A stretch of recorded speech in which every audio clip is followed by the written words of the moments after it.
বলা একটা কথা আছে, চল ছাই চল, তোর অনেক কষ্ট হয়ে গেছে। তুই এখন ঝামেলা করিস না, তুই কিনতে যা। আরে না চল বন্ধু, আরে আমি কাজ করতে, আমার এই সব কাজ করতে হয়, তুই কিনতে যা। না তুই কিনতে যা, তুই যা, তুই ছাই চল, একটা কথা বল তো। টক্কেল বললো তুই না বিছনায় প্রস্তাব। এই কিটা করলে রে?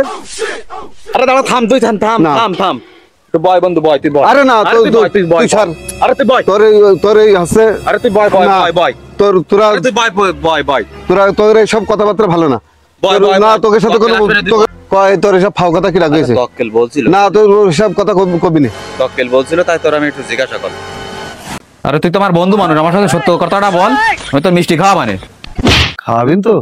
তোর আবার মিথ্যা কথা কইস, তোর কথাই তো ঠিক নেই। ভয় তালি করছি, এখনো তো সমস্যা আছে, পিছাব ফিরার সমস্যা আছে, কিন্তু তা তুই লোকের মধ্যে আছে এসব কথা কইস কেন? আমি পাগল বিলি, আমার মান সম্মান নেই? ওই ঘুমের মধ্যে স্বপ্নে দেখি পাহাড়ের তুইটে নদীতে পিছাব ফিরে দিচ্ছি, সকালে উঠে দেখি খেতা বালি ভিজে গেছে, তা দোষ কি আমার? তুই ক, তাহলে তোরা তাই না খাবাস কি জন্য?